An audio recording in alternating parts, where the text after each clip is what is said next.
to Historia Biografi. Bagi masyarakat di luar Sulawesi Selatan, banyak yang belum mengenal siapa Andi Djema. Tapi bagi masyarakat Sulawesi Selatan, khususnya kota Palopo, tentu tidak asing dengan nama Andi Djema. Beliau adalah pejuang kemerdekaan sekaligus Datu Luwu yang menjadi tokoh pahlawan nasional Indonesia. Bagi yang belum mengenal sosoknya, berikut fakta menariknya. Tapi sebelum lanjut, kami ingatkan kembali untuk subscribe channel ini dan aktifkan lonceng notifikasi kamu untuk mendapatkan info dari Historia Biografi.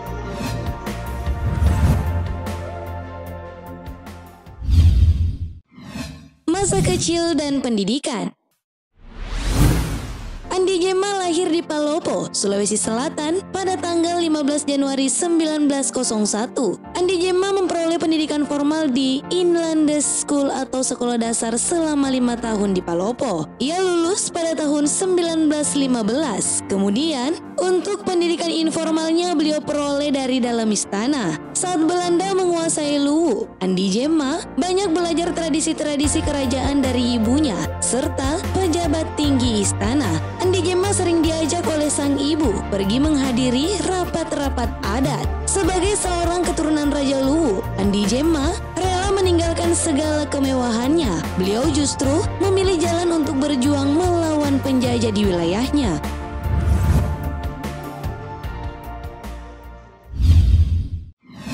Menjadi raja. Pada tahun 1935, ketika Andi Kombo, ibu dari Andi Djema, meninggal dunia, golongan yang pro-Belanda berusaha menghalangi pengangkatan Andi Djema sebagai Datu Kerajaan Luwu. Namun, banyak rakyat Luwu yang mendukungnya. Usaha itu pun berhasil digagalkan karena mereka mengancam akan mengadakan kerusuhan dan tanah Luwu akan mandi darah jika Andi Djema tidak menjadi Datu Luwu. Selama menjadi Datu, organisasi kebangsaan dan agama seperti Partai Serikat Islam Indonesia dan Muhammadiyah diberinya lebih banyak ruang untuk menjalankan kegiatannya di Kerajaan Luwu. Meskipun kebijakannya itu kurang disukai oleh para pemangku adat kerajaan.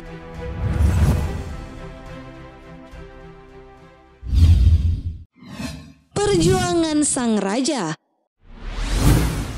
Pada tahun 1919, Andi Djema mulai terjun ke dalam bidang politik sebagai Sulewatang Kepala Distrik di Ngapa. 4 tahun kemudian, ia dipindahkan ke Ware, sementara menjadi Sulewatang. Andi Djema juga ditunjuk sebagai Wakil Datu Luwu. Jabatan sebagai Sulewatang beliau duduki sampai pada tahun 1931. Beberapa tahun berselang, pada tanggal 19 Agustus 1945, Andi Djema mendengar berita proklamasi kemerdekaan Indonesia. Setelah mengetahui informasi tersebut, Andi Djema menolak kembalinya Belanda untuk menguasai kembali tanah Luwu dan negara Republik Indonesia. Juga penegasan ini membuktikan bahwa Kerajaan Luwu adalah kerajaan pertama yang bergabung dalam bagian negara Republik Indonesia. Beliau pun segera memerintahkan agar berita ini disebarluaskan di kalangan masyarakat Luwu. Beberapa pemuda termasuk anaknya, Andi Makulau, turut diperintahkan untuk berangkat ke Makassar untuk menghubungi Dr. Ratulangi yang saat itu menjabat sebagai Gubernur Sulawesi. Tujuannya adalah untuk memperoleh informasi lebih lanjut mengenai perkembangan yang sedang terjadi. Pada tanggal 2 September 1945, di bawah pimpinan Andi Djema, anggota dari Soekarno Muda, organisasi buatan Andi Djema melakukan gerakan untuk merebut senjata Jepang di Palopo.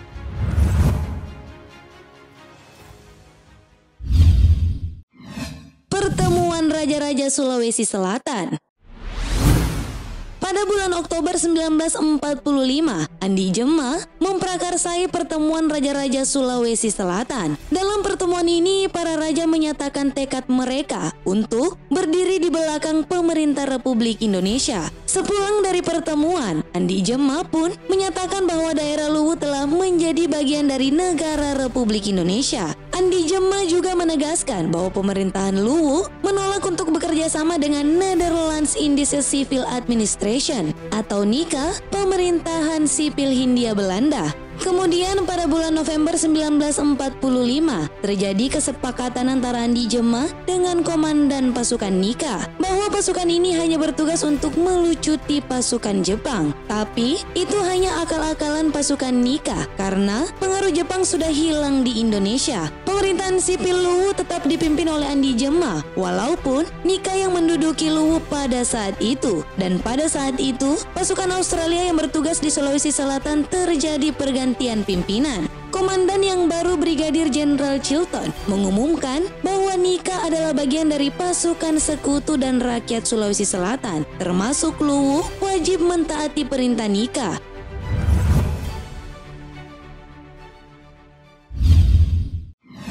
Bersih tegang dengan Nika.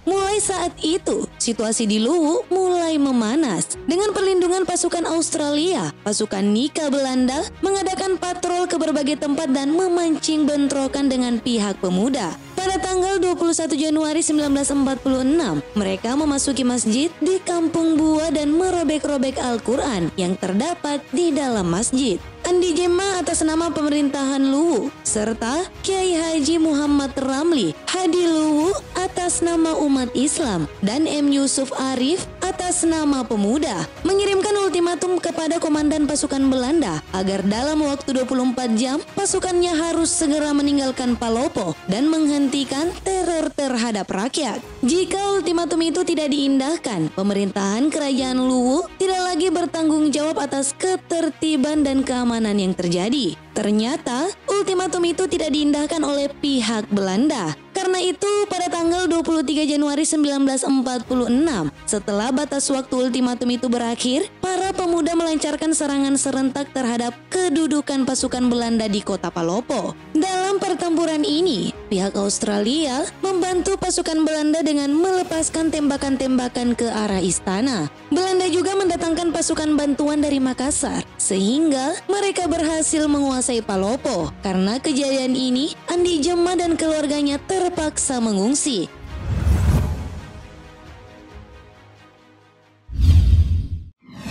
Sang raja diasingkan.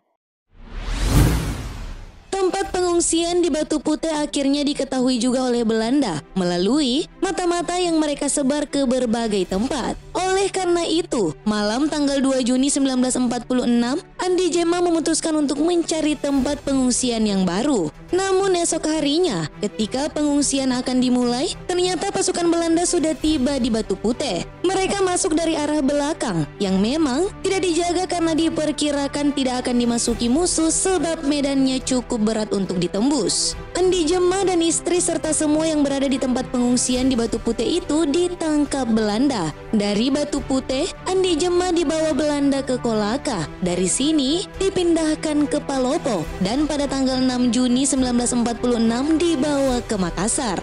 Beliau ditempatkan di tangsi polisi di Jongaya. Dari Jongaya dipindahkan lagi ke Bantaeng, kemudian ke Pulau Selayar.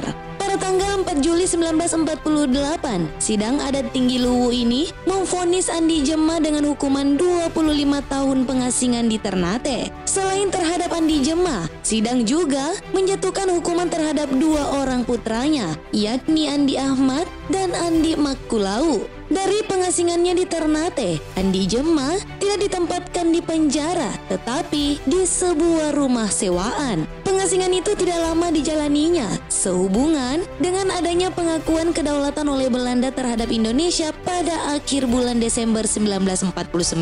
Beliau dibebaskan pada tanggal 2 Februari 1950 dan pada tanggal 1 Maret 1950 beliau sudah tiba di Makassar.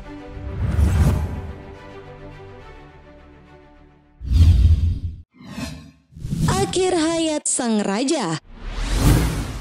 Berkat kecintaannya kepada Indonesia, Andi Jemah mendapat piagam penghargaan dari Kementerian Pertahanan pada tahun 1960 dan Satya Lancana karya tingkat 2 pada tahun 1964 dari Pemerintahan Republik Indonesia. Pada tanggal 23 Februari 1965, Andi Jemah meninggal dunia di Makassar. Almarhum dimakamkan di Taman Makan Pahlawan Panaikam Makassar dengan upacara militer, agama dan adat dengan adat 12 kerajaan Luwu. Kerajaan Luwu memberi gelar adat kepada Andi Jema sebagai berikut. Andi Jema lepati wara opu tuma pemene wara wae peta matin roeri kemerdekaannya, yang artinya baginda yang mangkat dalam alam kemerdekaannya atas sumbangsinya. Andi Jema pun diangkat menjadi pahlawan nasional melalui surat Kepres Republik Indonesia nomor 073-TK-2002 pada